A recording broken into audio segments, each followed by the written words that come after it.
রাজধানীর হাতিরঝিল থানায় হত্যা চেষ্টা, মারধর ও ভয়ভীতি প্রদানের অভিযোগে আলোচিত কন্টেন্ট ক্রিয়েটর হিরো আলম ও আহসান হাবিব সেলিমের বিরুদ্ধে গ্রেপ্তারি পরোয়ানা জারি করেছেন আদালত।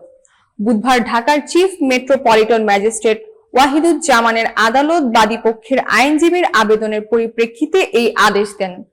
আইনজীবী জিয়াউর রহমান চৌধুরী জানিয়েছেন, আসামিরা জামিনের শর্ত ভঙ্গ করেছেন এবং নিয়মিত আদালতে হাজিরা দিচ্ছেন না।